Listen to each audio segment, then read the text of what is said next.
Hello, namaste. How are you? It's Bharati here today, and I felt it is really the time to talk more about the power of mantra. And I do this here in the live stream, so you can also ask questions about it.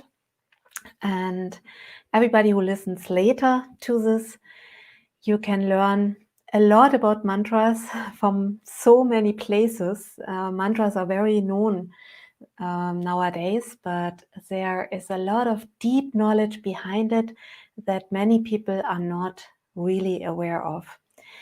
And I think why this is one main reason is that we are in a time age, and that is called Kali Yuga. So Kali Yuga is in a time age where we are in right now from an Indian calendar. So the thing is that there are different time ages, 4 time ages, and the Kali Yuga is the end time of this cycle. We are just having 120,000 more years to go, so that's a lot. But so this is really amazing, a long time still to go. But at the end, everything will, go into light again and transform itself and start again over. And the first yuga, this was the paradise time, and that yuga called Satya Yuga. Then there are 2 more yugas. It's Treta Yuga, it's Kalpa Yuga, and then it's Kali Yuga. And right now in this Kali Yuga, this knowledge about mantras and meditation and the real knowledge what the yogis in India have, they are saying there's only 25% left over than from that knowledge that was there before. And that's a lot, right? A lot missing. One reason for that is that in very ancient times, especially in the Dwapara Yuga and Treta Yuga, the temples got built only with the help of yogis and yoginis. So they were chanting the mantras to give the power to the kings, that they get successful in their way and what they want to achieve, in this world. And their motives were very much brighter than in Kali Yuga. So in Kali Yuga, the scriptures describe it like this, that everything is twisted in Kali Yuga. Like you have 80% more negativity than positivity. And that was in different yugas other way around, right? So in Dwapara and Treta Yuga, for example, there were so much more rituals and mantras and scriptures, and also yogis and yoginis were so much more honored. So it was very normal for everybody to practice certain energy words and practicing mantras, and also invite more higher frequency souls who really did a lot of sadhana like work to get their goals done. Then when the Kali Yuga started, people stopped to believe in that. So everybody in Kali Yuga, most people feel they know it all. So that's in Indian tradition. In the scriptures, they already described it. I mean, that's the most amazing thing. I met many yogis in my life. And for me, the most amazing thing is that everything is written down. Some scriptures are even 7,000 years old.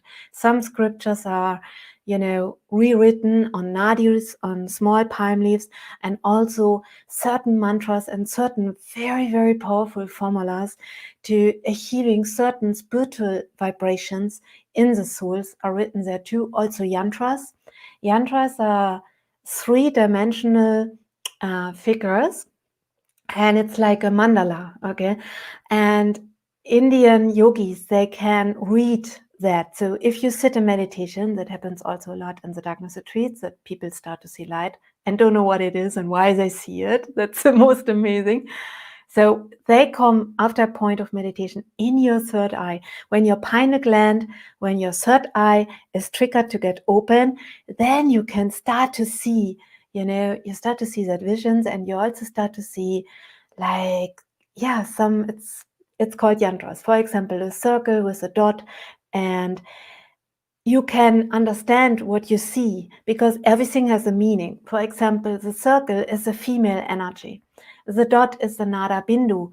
That means the energy that comes from a 0 point, that energy that comes from a nothingness into this form.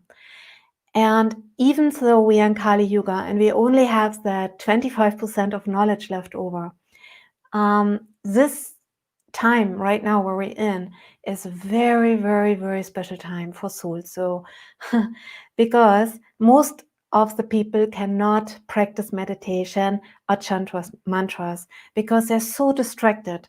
The Mahamaya, the illusions, is so strong on each soul, even on the souls who want to practice or want to do spiritual work. So that distraction is that work of the negative side, trying to keep you in the loop. Like, I really recommend you looking that movie Truman Show. I don't know if you saw it, but this is really like it is. You want to go out, you want to see the truth, and always one obstacle after another is coming. So the same is with meditation. When you really start to meditate in Kali Yuga, the mind is a lot of talking, blah, blah, blah, blah, blah, blah, blah, blah. That's why also there are so many techniques, pranayamas, kriyas, certain yogas, certain secrets also. But in Kali Yuga, it's the most powerful if we chant mantras, because the mind is so busy in Kali Yuga. And because almost nobody is practicing it, and nobody has a real open heart to God and that longing to God, because people are so distracted and everything in life. In this Kali Yuga, it's very, very fast track way to enlightenment or spiritual experiences, removing karma, healing, and so on. So in the very old tradition, in the Indian tradition, there's a very first tradition of the Siddhas. So the Siddhas, I write it to you in the chat who will listen here on the live stream right now. So it's called Siddhis are the powers we can achieve, and Siddhi is the spiritual energy, or also a Siddha master. Siddha is somebody who mastered the 5 elements and who really is deep, going so deep into that vibrational state that some supernatural experiences come through that. So in Tamil Nadu, in India, there's a saying of the main, the main base of Indian tradition came from the 18 siddhas. And that was before all that rules came, with with the Brahma priests and the different castes. So the siddhas, they didn't care about caste system. They don't like it. So the real siddhas, they don't like it. I know some of the siddha souls. I can tell you the real siddha souls, they look very normal.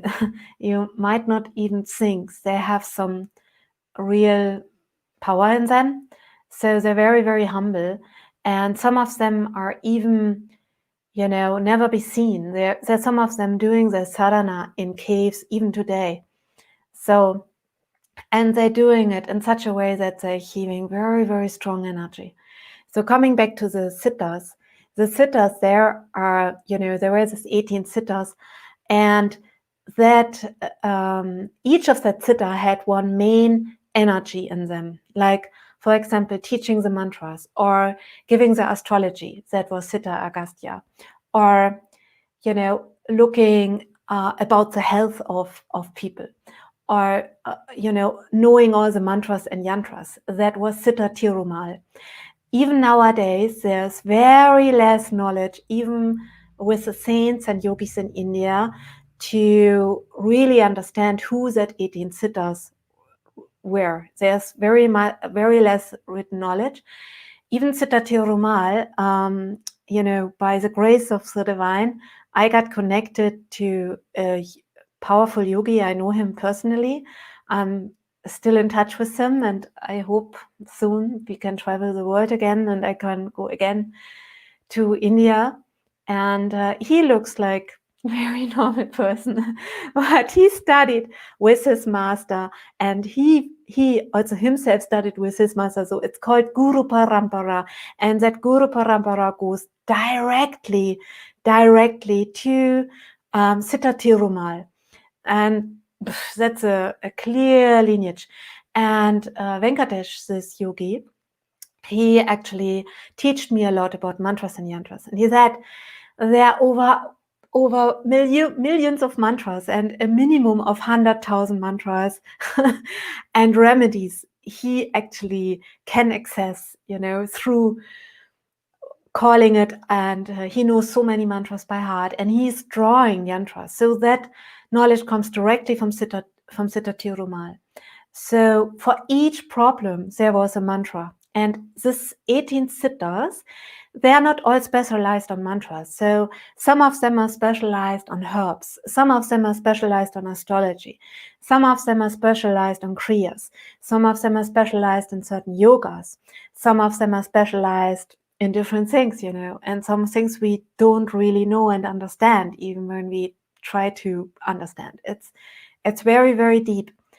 And the thing is that all the siddhas, they actually cracked the code of the matrix, like Salak said, okay? They all had at least one superpower.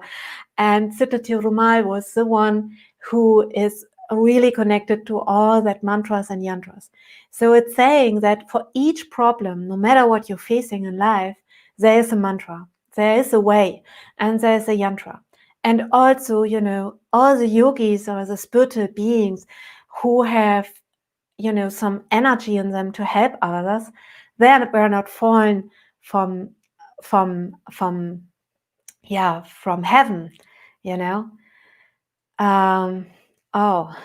so they did the work. They did the work, and they really got that energy. They really got that power, from practicing. And a mantra is actually in us all the time. So each of us having that energy already in them, no matter what you believe, no matter if you're Muslim, no matter if you Jewish, no matter if you're Christian, because everybody has 7 chakras, right? If you don't have 7 chakras, okay, then I can say it is like this, but you have 7 chakras. And each of the chakra has a sound and has a vibration. And when we do a mantra, we activate that sound and we activate that vibration in us. So, and I really believe that we, in some way, and now it will be weird and maybe you can relate to that, we human beings got hacked, or how you say in English, like we got hacked. There's something not right about it, because I absolutely feel that this is the birthright of each human being to completely connect to their highest spiritual potential, which we need, which we need to really feel empowered, which we need to really feel, the divine is supporting us and connecting to us. If we are not connected, that means we are cutting up our intuition, and we're cutting up also the calling to God.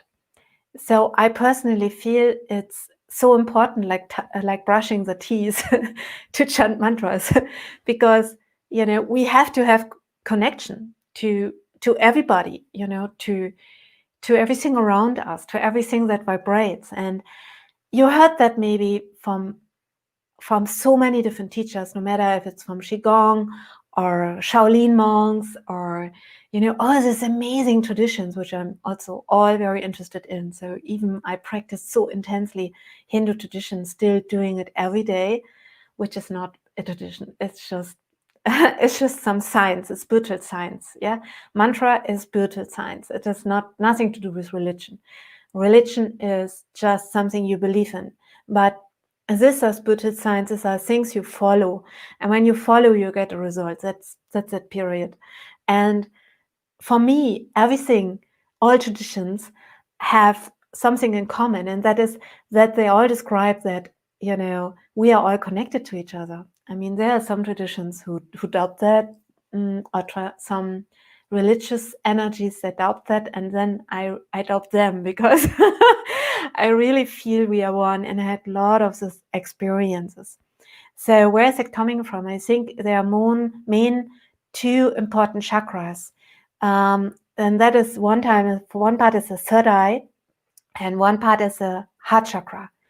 So maybe you heard about Atlantis. Atlantis, where, we all had the powerful third eye, and we were in a world which was very different than ours, and we worked with the crystals and we worked with frequencies, and then Atlantis crashed.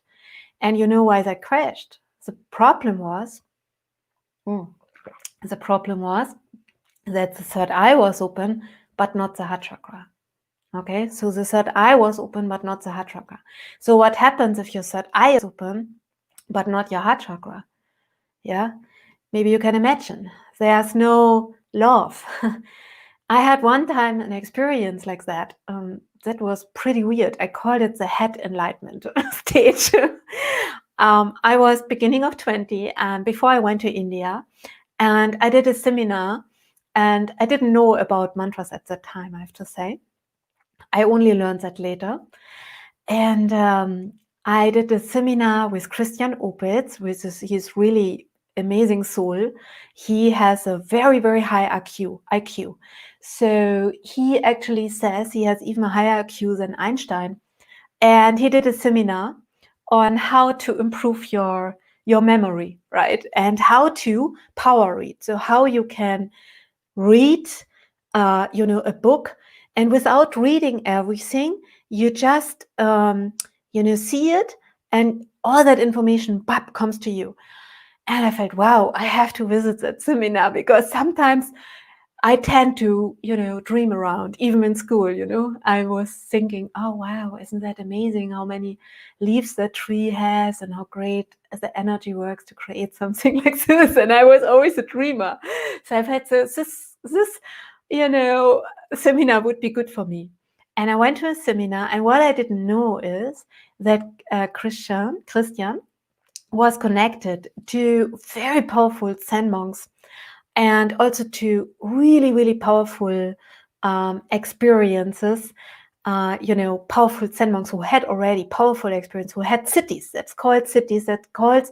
The name of it is a real spiritual experience, no matter which tradition. It's called cities in India. So I didn't know that. And he gave a technique. There were around 50 to 100 people or something. And he gave a technique. You sit there and you just meditate, and you just feel that everything is one and everybody's in your head. So at the time, I did 100% raw food, only instincto. That means I only eat 2 times a day. Instincto is even the most highest, craziest form of raw food, where you only eat what you smell, what is really smelling, because the belief is that the smelling thing here in our nose is the oldest organ in the world. And if you go with your instinct, you only get what your body needs and not what you think what you need. So I did instincto at the time, which is also triggering very easily spiritual experiences, same like fasting.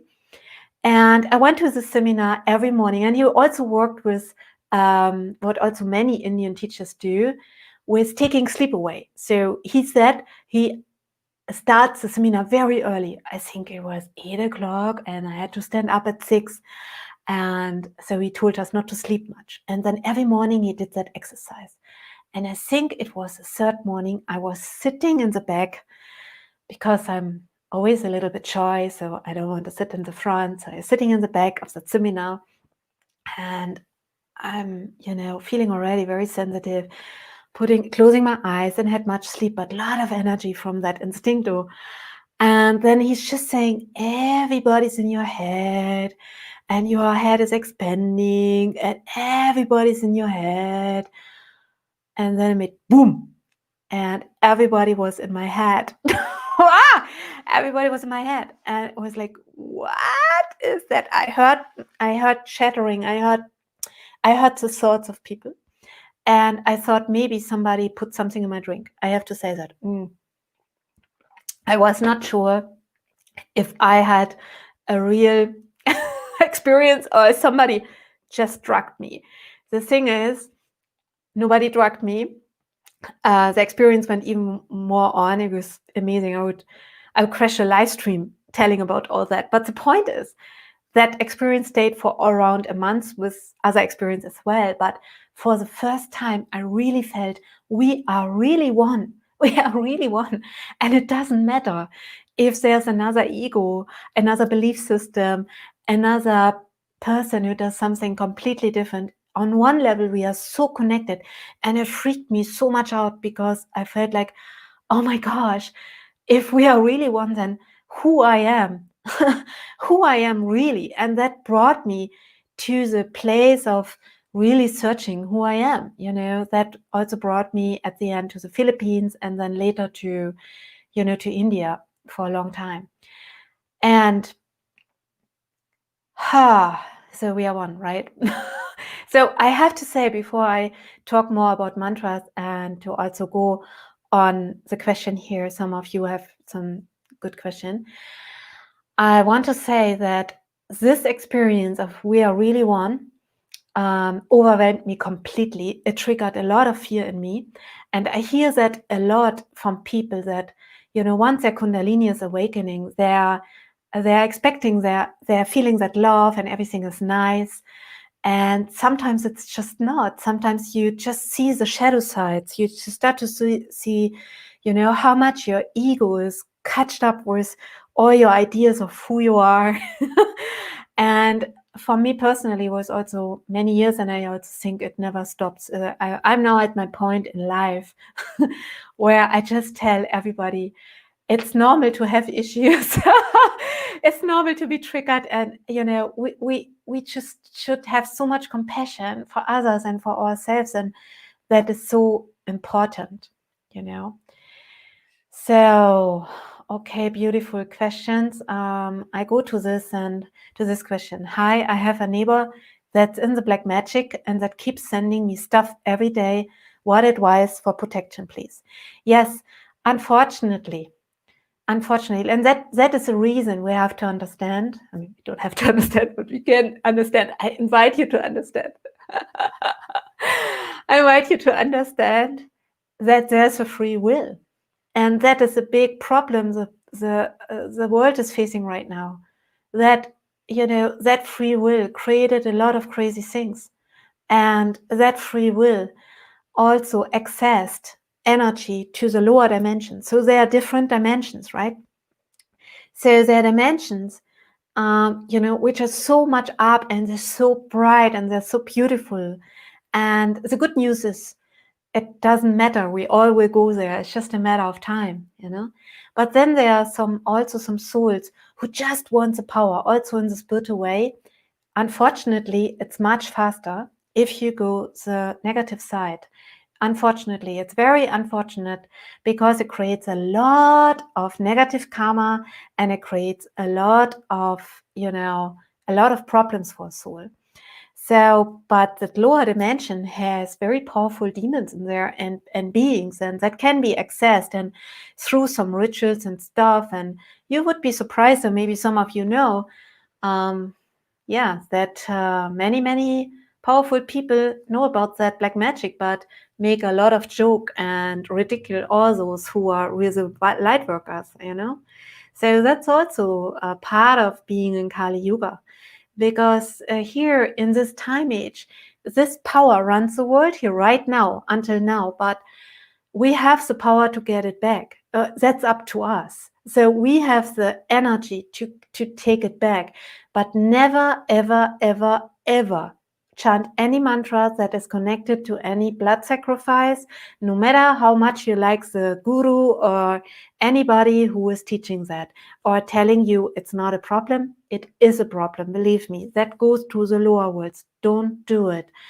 And there are even people in the shamanic traditions, who do that. And then there are people who are sending stuff, for jealousy. They're jealous, or they're even mantras like that. I don't want to say the name how they call it. So I when I found out about that mantras, I was like, wow, that's why, the Siddhas kept, the 18 Siddhas, they kept their knowledge complete secret. They only gave it to the best students. But somehow it leaked. Somehow the stuff leaked because what that knowledge was used for was to fight against the negative side. So using the power to fight the negative side, but that an energy got badly misused in Kali Yuga. That's why we are one part in this trouble where we're in. But same time, if you connect to the higher vibrational energy and beings which are there, and they're so beautiful and there's so much full of love, if you connect there, you cannot have a negative vibration in you, like for example eating animals who suffered before, or different things like that. So you in yoga practice, so if you want to achieve the higher energies, the better energies, you have to try to be as pure as possible. So that is, for the question you're asking, my first advice. And the second advice, there are mantras for protection. And the most powerful deity for protection, I mean, there are many powerful deities, but one of the powerful is Hanuman. So if you just, even if you don't know, you just pray from all your heart and you just say, Jai Hanuman, Jai Hanuman. And there's a powerful word, it's called Raksha. And Raksha means protection. So if you just call Jai Hanuman, Raksha Mam, Jai Hanuman, Raksha Mam, okay? If you just do that, print out a picture of Hanuman and invite him and ask him for support, you will see. Those souls, cannot harm you, even if they try, that they can just, if somebody really tries to do something, if you have a lot of protection circles with higher divine souls, yeah, they can hurt you a little bit, they can scratch you, but it's very hard to really get you, okay? So, yeah, what beautiful question. What kind of mantra would you recommend me for inner wisdom? Want me to go deeper in the rabbit hole? Thank you. Yeah, rabbit holes. Oh, I know a lot about rabbit holes. So, knowledge, wisdom. That's a beautiful question. Thank you for asking. And, nowadays, I feel it's important that we do research, that we go into rabbit holes, that we, see where our, intuition is getting us to. In my personal experiences, many times I see things in my dream, or I have outer body experience. I feel somebody's soul. So, it's not that I can see always everything. Sometimes I'm a little confused because I feel something there and then I get a little disturbed and I feel something there. But you can start to feel a lot of more vibrations once you really connected to your crown chakra. And when that is open, you can, so much, comes into it. Sometimes there are even things I don't want them to be into it. So it depends on what rabbit hole you want to go. But I think that's part of it too, because we have to see everything to understand the matrix, and we have to understand where the healing is really necessary. And it's big rabbit holes out there. That's for sure. So the most powerful energy to get really divine messages and to really understanding is the energy of Saraswati.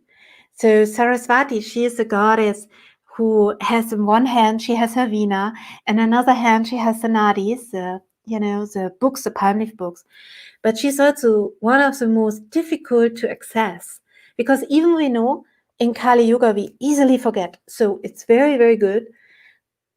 So to have a picture of Saraswati in our bedroom, if you can find a picture, a nice picture, and put it in your bedroom, that helps a lot. And inner wisdom, she gives a lot of inner wisdom, and she also gives you, the power of understanding. There are even mantras. When you have a problem to speak, you can chant and you can speak better. And there are also mantras in India where, we're writing them on kids' tongues, so they have good way to express themselves. and they're also very smart. And when they're entering the school, they're getting some saints giving them chocolate and writing some mantras on it and giving the kids the chocolates as a ritual. So it's very, very beautiful.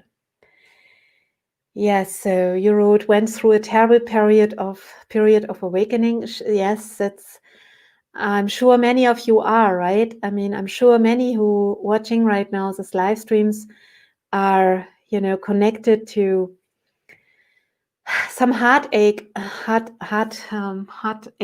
this awakening time, because we see also the dark sides and we see things we don't want to see. So that's why we really have to remember we are not alone here.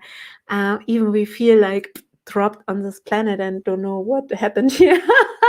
And some souls are really feel they don't belong. They really feel super alien and they don't feel attached, and they have a very different frequency. And part of the awakening is also to see and to awake to the reality of things what we might had not believed before, but we felt something is there. Like this movie Truman Show, I really like that movie.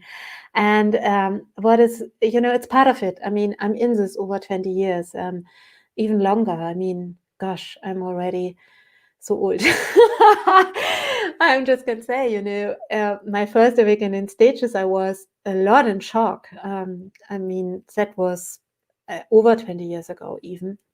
And I remember I had 1 year of digesting a lot of things, and trying to really adjust to all that rabbit holes that came, in my awareness. And at that time, there were not even internet. It was just things I felt, and it's just like, wow. And there was amazingly, there was a teacher, and he started to tell me of things that will happen in the future.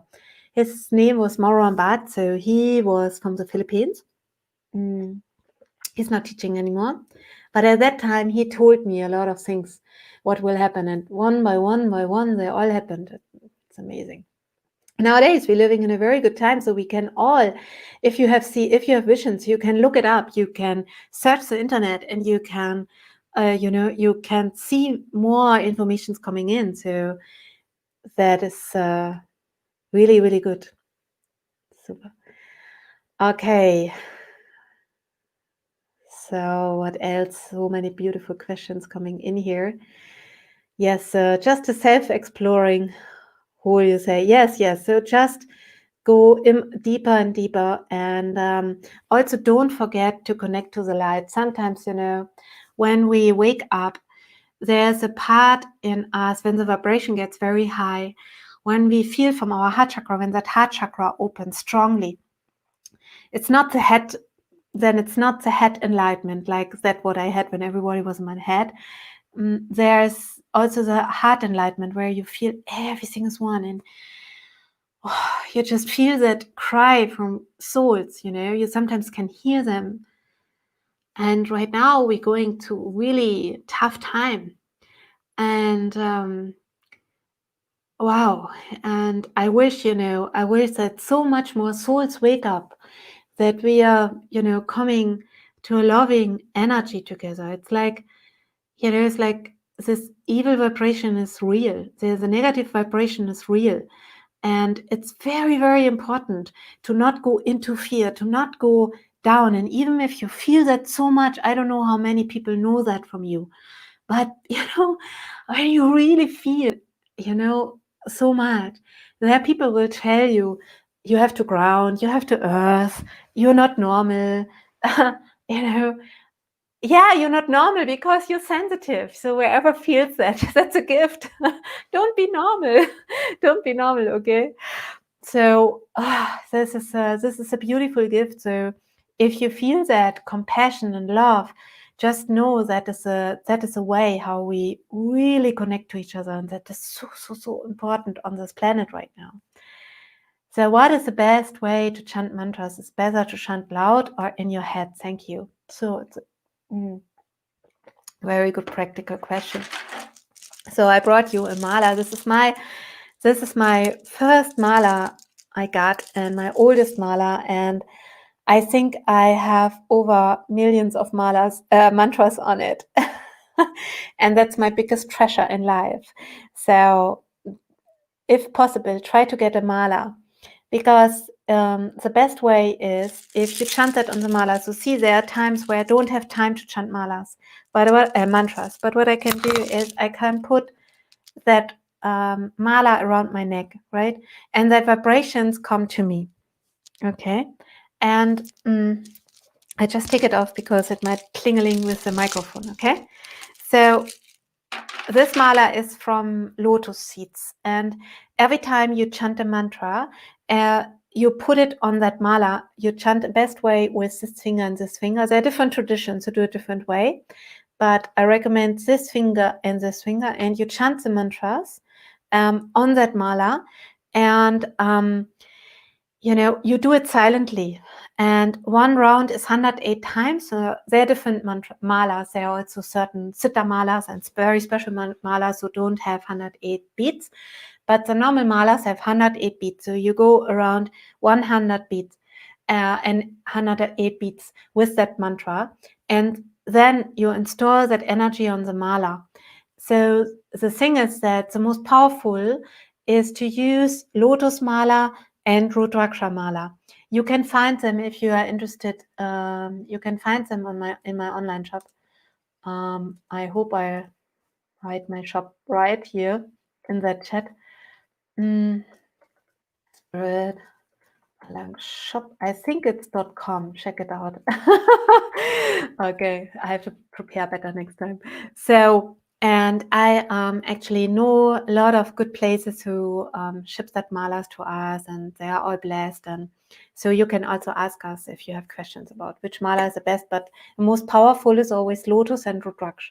So Lotus is more connected to Mother Divine, and then the most powerful energy to Shiva is Rudraksha energy. Okay. Yes, Sadhguru, a really, really nice guru. I love his honesty. I love his funny energy. And he's just, you can feel the real ones always stay simple, right? So, okay. So I'm an empath and don't know how to protect from others' energies. Yes. As an empath, we have a gift that is we feel more, right? The problem is this, we feel more. So I can really say the self-care is so important. Number one is the fire element. Fire element is so powerful. That's why all the yogis, they sit in front of the fires. There's a certain amount of energy. Once you get that cosmic amount of energy, if you don't sit regularly in front of the fire, you get really sick. So that's why it's really good. The 5 elements to connect to the nature is one of the most powerful thing. And just staring at the flame and just, everything that irritates you, giving it in the flame, that is really helpful. And what I really recommend you, everybody, is putting some salt in a bathtub, like ocean salt, or Himalaya salt, putting it in the bathtub, and it's clearing out so much. It's really good. And I think it's also a very powerful energy to have a lot of compassion, because sometimes I feel that I get more hurt than in other times. And when I don't get hurt, that is when my heart is really open. When my heart is super open, then I don't need to decharge or protect. Then it's just like, then it's this huge consciousness and this huge amazing love, which is not a human love. It's just like so much cosmic energy and so much grace. When that is flowing, I mean, that is the biggest thing. Then we don't have to decharge. And also I think it's important to see the gifts that we have with that. So that's my shop, I think. Just check it out. And I think it's very important to see the gifts that we have instead of wanting to become normal. I think that was part of my life and my childhood, was trying to become normal. I mean, the most amazing experience I had when I was 11. I had a third eye open experience and it was a dream also, where I saw something happened that happened exactly the same the next day. Exactly. I dreamt at the time there was a boy and his name was Oliver, and he didn't treated me well. And I felt very hurt by him. And I saw him in my dream driving in a bus with a new jacket, and I didn't like the jacket. And I was driving on my bicycle next to him. And we went to school, and he's kept that jacket because he felt so much ego. Wow, look at my great jacket. It's my cool jacket now. I'm somebody. I have this jacket, you know. It was a modern jacket at that time. And I'm sitting there and actually seeing how that teacher is telling him, take off your jacket, Oliver. Why are you wearing that jacket? So, okay, I had that dream. Next morning, I stand up. I go with my I go with my bicycle. All of a sudden, the bus is there. I'm like, what? And Oliver is sitting there with that jacket. I'm like, what? Exactly, one by one happened until to the end, until we sat in the classroom, until the teacher said that. Whoa. So, you know, actually now looking back at my life in all that years, I can see how long I tried to fit and try to be not an empath and try to please others. And, you know, when I went to India, that was, and also before to the Philippines, I really felt there's my real life started, because I really felt, no, it's not about to fit in. It's to really admire our gifts. So this is, I really recommend to you, if you feel you're an empath, if you feel you're sensitive, if you feel you know, you are so different, or, you know, there are some other energies, embrace it. And, you know, don't feel like you have to change yourself to fit in. You're not fitting in, and that's your gift, you know. And there are a lot of souls like that. There are a lot of souls, and I believe they are all coming out right now, because now, you know, many empaths, and they are also very introvert, because they see the illusions, and they don't, you know, as they see the illusions, they don't care so much, right? Because it's illusion. It's not that you not can enjoy life, but you don't have that super hug, you know, hug, maybe like others have. I don't know how to describe it. Maybe I can describe it like this. You know, when you see that the world is not really 100% real, so how do you play in that world, right? How do you, what is your level of working in that world?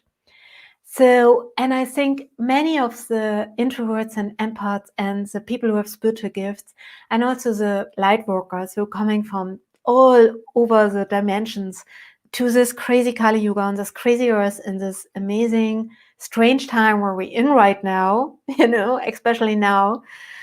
And, you know, just maybe also innocently thinking, oh yeah, let's bring some light. And then you are in here and like, yeah, what is this? So, but now is the time where many light workers will feel, okay, and now is really the time to work. Now is really the time to level it up, because the injustice and the negative sides having the power, and they are so strong. And many people feeling depressed and feel hopeless, and that has to change, you know, because I absolutely believe there are so many good people on this planet, and there are also so many people who have so many spiritual gifts in their hearts. So, beautiful question. What are you not accustomed to in your custom? Okay, I don't understand. What are you asking?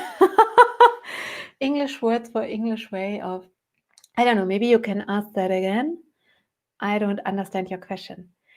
So, but going back to that mantra question, how to chant mantras in the best way, Carmen, I also can say, with that mala, this is, you do it silently, and you know, for example, if you just chant Om, you know, if you just do one mantra, just Om or just Namah Shivaya or just one Bijakshara, that energy gets stored on here. But to get really powerful vibration in, you know, from the cosmos, with other people, you know, if you sit with other people, you can sing mantras. That is so beautiful. When we sing bhajans, when we sing kirtans, that's very nice. But for yourself, there are even mantras, they're so secret and so powerful that they cannot given by internet, and they can only given from person to person.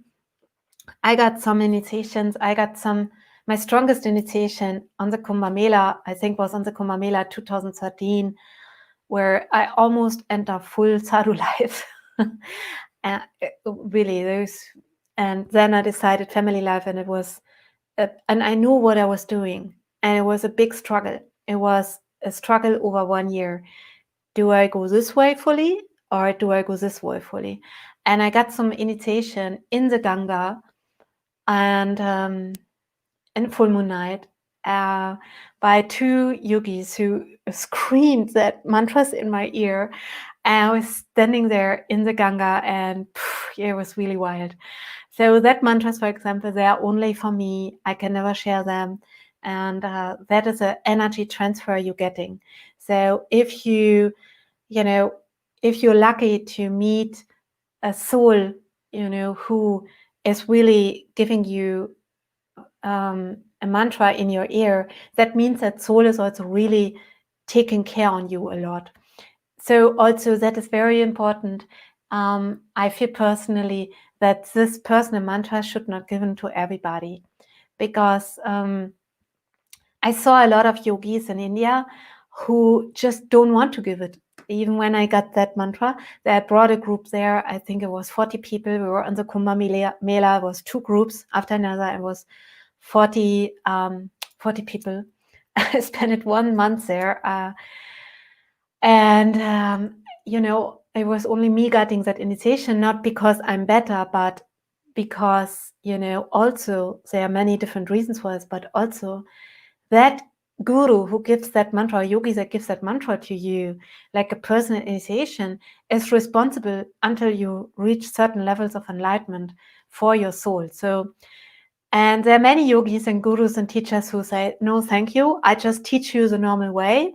But I might give a few inner circle guys some mantras, but no, thank you. And for me, that's also a way to see who's the real deal, because the real deals don't give to the masses the personal mantras. There's no way you can handle that. Okay. Another question. Can you explain a little bit the Aum mantra, the universal sound? Yes. That is a very interesting question. So when we talk about yantras, for example, the first yantra I described in this live stream was the yantra of Mother Divine. Like, it's a circle with a dot inside. And in each yantra, you see there's a dot in each 3-dimensional form. And they are not just thought by somebody. In India, you see there are written in the nadis. There is a 3 yantra. There are so many yantras. They are so powerful. And they all have that dot in the middle. So that dot in the middle, that is that loophole from material to non-material, from into, you know, not dualism into dualism. So it is the Aum is the point in there, you know, and from there the 5 elements come, and then the Bijaksharas and all the creation comes. That's also what the Siddhas described.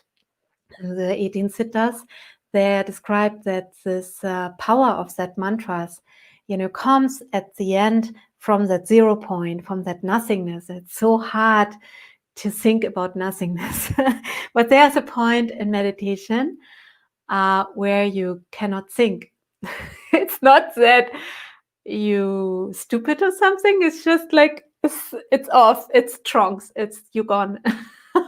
And that's so interesting because, you know, I sometimes think that people try so hard to come to that point, but when they reach it, they're a little bit afraid, because you have moments where you're completely blank because you are in that moment. So that Om is also having all that energy of all mantras. I mean, I don't know at the end how many mantras are there, but that Om has that power of all the mantras, of all the knowledge, of all creation, and so if you chant that, all that energy comes to you. uh, many years ago, one guru said to me, actually, I know you have so many initiations and so many mantra processes you chanted, but at the end we just should chant Om, and then everything should come to us. That's why also in my darkness retreat rooms, in each room there is a Om box.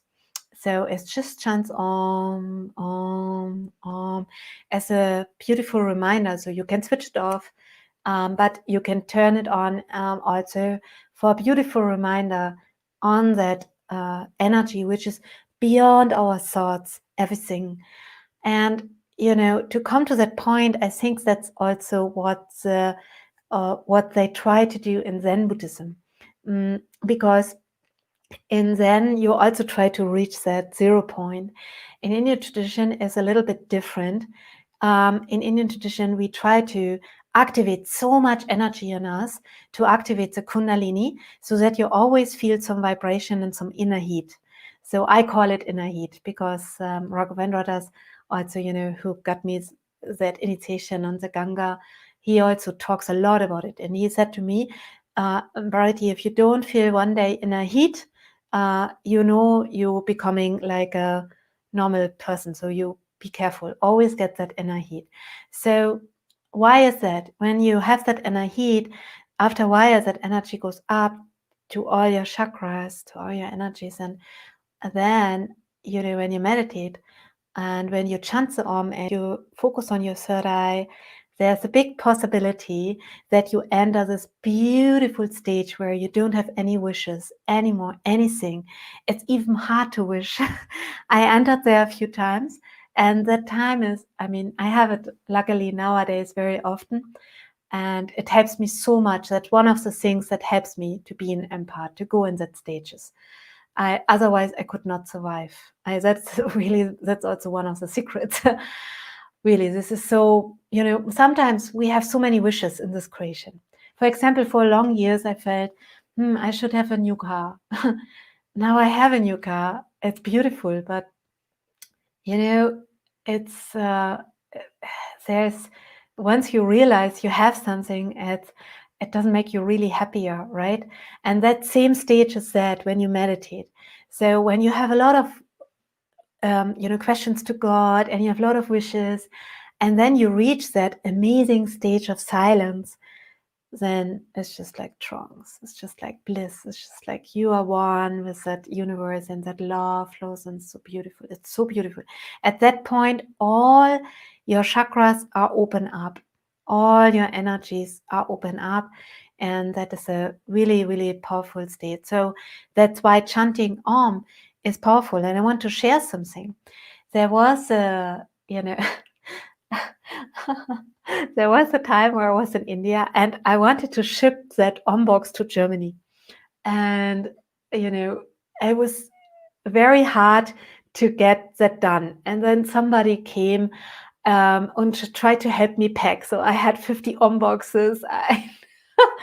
It's many years ago. And he tried to help me pack. And I had this Om on all the time. And he said, wow, this is so dangerous. I said, why is that so dangerous? He said, this is so dangerous if you hear all the time Om. And I said, why are you saying it's dangerous? And he said, because you're creating a lot of energy when you chant Om, and everything you think might come true. It's called Sankalpam power. So I write it down, Sankalpam.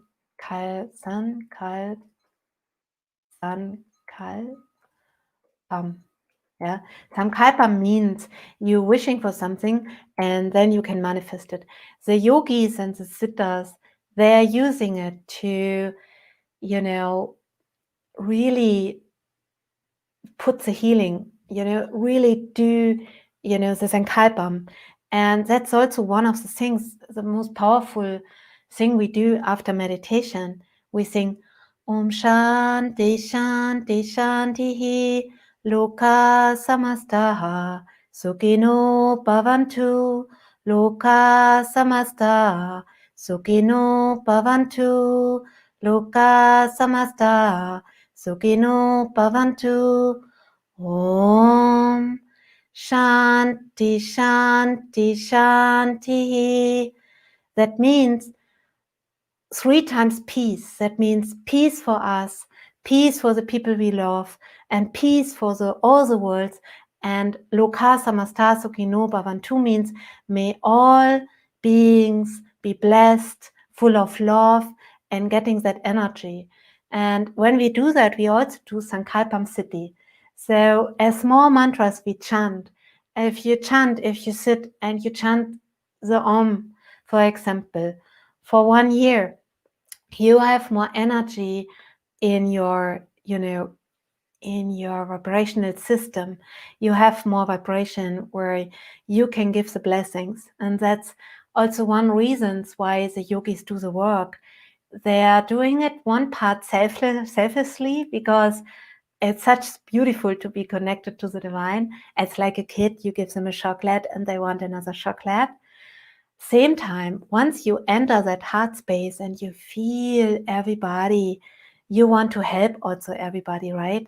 And so many amazing yogis doing that work and helping the universe by their mantra work. Okay. So I almost saw myself above myself while doing it. That is very good. I was separated from myself, flew just above my head. That is rare. Not everybody has that. That is very, very beautiful.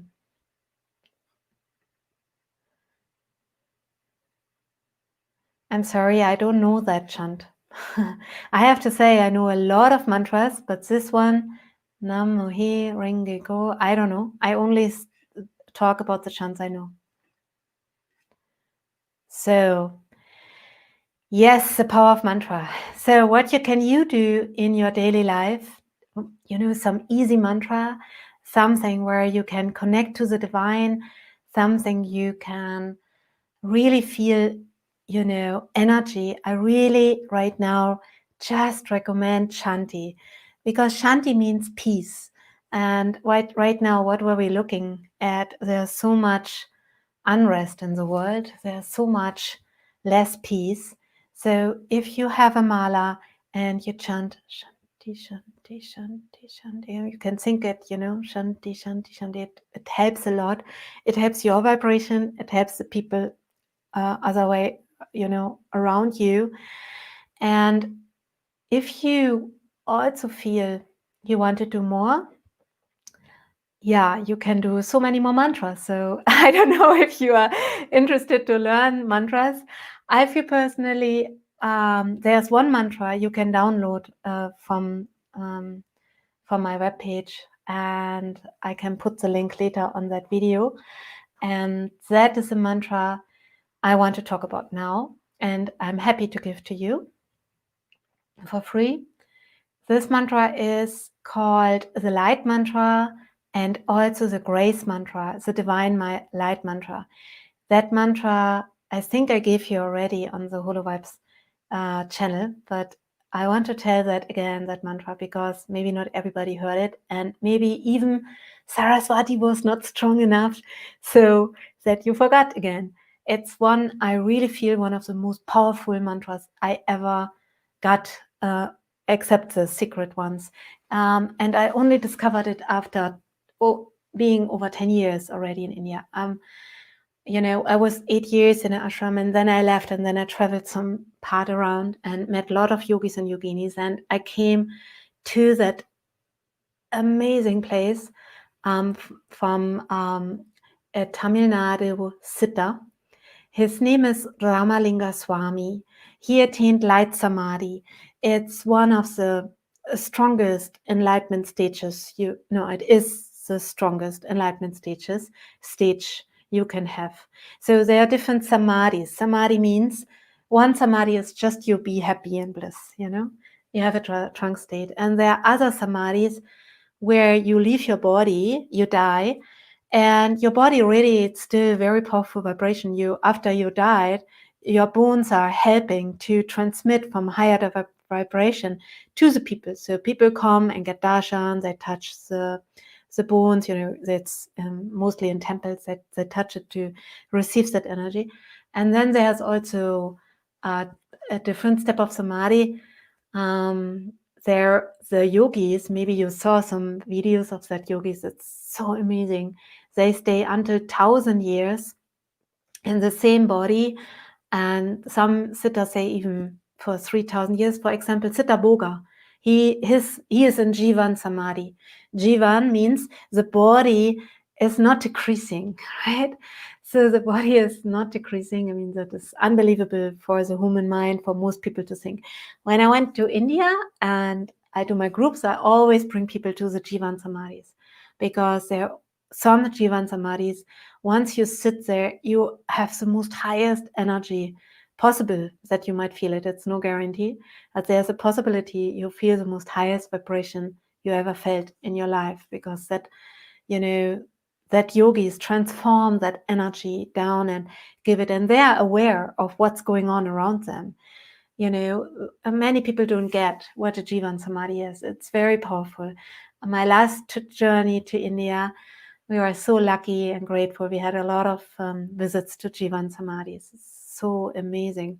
And sometimes it feels like glue. You want to go and you want to leave, and it's just, half an hour more, 20 minutes more. It's just so powerful.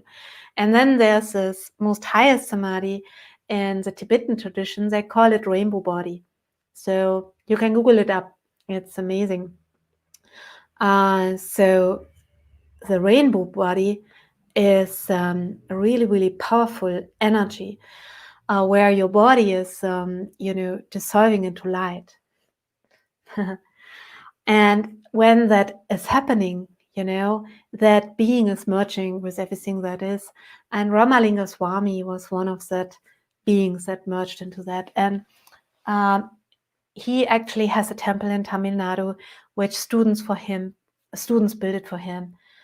And he had there only one light standing, one light where, he lighted that himself, and still it's there, still that light is there. Even he turned his body into this grace body, into this light body. And he gave a lot of knowledge also on that, and how to attain, a very strong body, and how to do Kaya Kalpa to get younger, and how to get your physical strength. There are so many different traditions, but the Tamil Nadu Siddha tradition is always seeing the body as a temple for the soul. So one part, it's only vehicle. Another part, it's a very holy temple for the cosmic energy. And he got that mantra directly from Shiva. And Shiva told him, so whoever chants that mantra, which I will give you now, will achieve so much divine energy that it's possible to open your heart completely, fully, and also clear out your nadis and your karmas in such a way that so much grace is happening in your life that normally would only take place if you incarnate for another 10 or 20 years, times. So it's also called grace mantra. And I feel very blessed that on my last journey I went there, and we were, even with the help of Danielo, we gave some really nice donation there to the temple, who they do so much charity work. They are helping the very poor people, and that's one of the most purest temple I know. And I chant that now for you, and you can write me if you are interested. Let's do like this. If you're interested to get that mantra, if you didn't have that yet, because some people who connected to me already have that mantra. You can write me an email and I send you the link, okay? Where you can download it. Okay, so before I chant it, I will answer one question. I'm paralyzed neck now and I want to walk again like before. How does that happen? How did that happen? So sometimes that is possible, sometimes not. It depends how much the body already, how long is that ago and what happened. So unfortunately now you cannot go to India, but there are amazing Siddha doctors even who work with alchemy, who work with pujas, who work with ways to even get your health super much back. But there's one mantra. So for sure you should chant the grace mantra I'm giving to you now. And there's one more mantra. I don't know if you know that. It's an Om Trayambakam mantra. So if you want, you can write me. Maybe I can do a Zoom session with you and I can teach you a mantra you can do, you have to do every day. Okay, yeah. For that, if you want to attain such a big thing, you have to do some work. So if you're ready to do that, you can email me. I'm happy to help you, to give you some tools. Okay. So is it possible to chant a mantra on behalf of someone else? Yes, it is. It is for sure. But the thing is, there's a free will. so we have to ask that soul if it's okay. So we cannot just do some work for somebody, right? Because the karma goes somewhere. For example, I saw that many years ago. A friend of mine got bitten in India by a cobra. And a very, very powerful guru, he actually told us, now I will take that poison and take it in my body. And he actually told us he will get that poison and that might get that he gets very sick and he has to chant a lot of mantras to get that out. And actually, Christina almost, she already fainted. She was already out. So he chanted that mantra, that poison went on him. She went well. And he was sitting, I think 3 or 4 days, he was sitting with fever on his duni and recharging, decharging it. So when we work with healing, that is something that is really underestimated. So we cannot just heal everybody. There's energy that goes somewhere. We have to learn how to decharge. We have to really also see we can take on that, but we cannot take on that. So for example, Shirdi Sai Baba, he was one of those amazing souls, not the Satya Sai Baba, where I don't think highly of, not at all. Let's see, Shirdi Sai Baba, okay? So he is a real deal.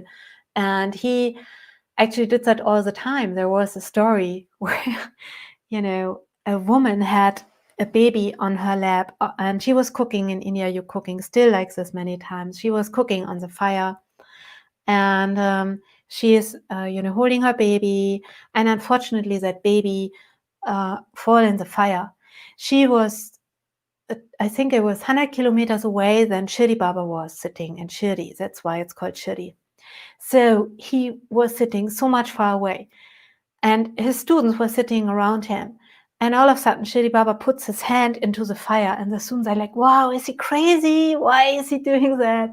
And he actually burned his arm, and that burn never healed in his lifetime fully. Yeah, he had pain until the end. But what happened on 100 kilometers away was that baby was by miracle taken out of the flames on her lap. So Shirdi Baba took it in the astral on her lap and took on that pain, took on that karma, and that baby had no burn. And the people thought that woman is crazy. She walked all the way 100 kilometers to see Shirdi Baba. I think it was a 2-day walk or a 3-day walk, and then she just fell on her feet, and the students are still thinking, this is nuts. They just saw his arm going in the fire. They didn't realize what he did. And then, when that woman came and she told that, then people realized, oh wow, then that was a very powerful thing. But that are avadut stages, so no need to go there. Avadut means you're not really belonging in this world. I know a very powerful avadut. He is, I mean, I know many avaduts, but one avadut, I wanted to stay with him. I really wanted to stay with him, and he is, he is taking care on Mayama Samadhi. It's just a peace and blessing and bliss and wow. And I just wanted to stay, and he kicked me out. And he said, no, I'm not giving you that avadut stage now. You have to do some work. Gosh, I was upset. I still sometimes visit him with my groups. So everybody who knows me, with some people I went to Myanmar. That is amazing. So, and avadut means they don't care about what other people think anymore at all. They're very super beyond, because they're working on this astral worlds only, but it's a place where people also fear to go because they cannot be understand. It's like Nimkaroli Baba, like Maharaj. People didn't understood, because how you can explain an avadut, it's very difficult. I had a very magical thing happened. Last time I went with a group to Myanmar, there was also a student of Nityananda, of Muktananda, Nityananda, and he was on this direct lineage with the students also. Muktananda was also a huge avadut and came to that place. It was amazing. And so I was in my group there, he was in my group. And so, yes. Okay. So what I want to say is, when you heal, when you chant a mantra, if you chant the light mantra, for example, to heal somebody, you have to decharge. So after that, look into the flame for 10 minutes, go into the nature, take a shower, and that is very important. Okay. Yes. So send me a mail.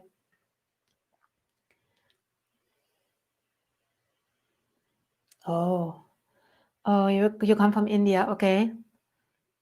What happened? Without any symptoms. It's strange. Did you get any vaccinations before? That happens sometimes with vaccinations. It's very bad. The nerves are too.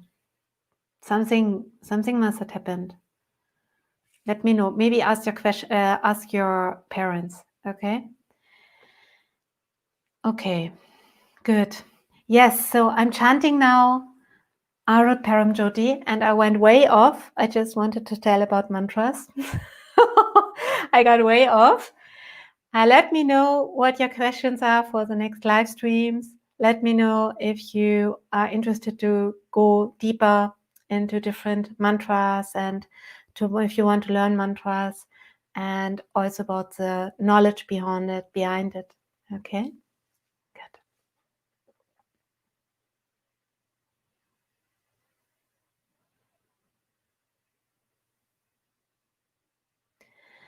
Arut Param Jyoti,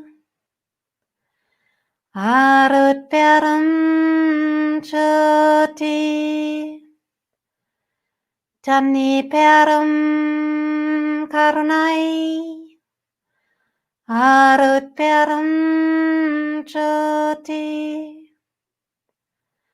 Arut Param Jyoti, Arut Param Jyoti, Tani Param Karunai, Arut Param Jyoti, Arut Param Jyoti, Arut Param Jyoti, Tani Param Karunai, Arut Param Jyoti, Arut Param Jyoti, Arut Param Jyoti, Tani Param Karunai, Arutparam Jyoti, Arutparam Jyoti, Arutparam Jyoti, Taniparam Karamai, Arutparam Jyoti. Om Shanti Shanti Shanti.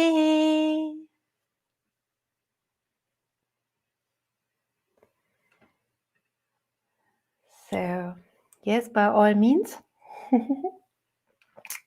I think you're asking what is the meaning. So, Arut means the highest. Param means divine love. Jyoti means the highest light. Tani Param Karunai means come all in me. Arut Param Jyoti. So it's a really powerful mantra. And if you want to have it, I have it recorded. So you can drop me an email. You can also start to chant it.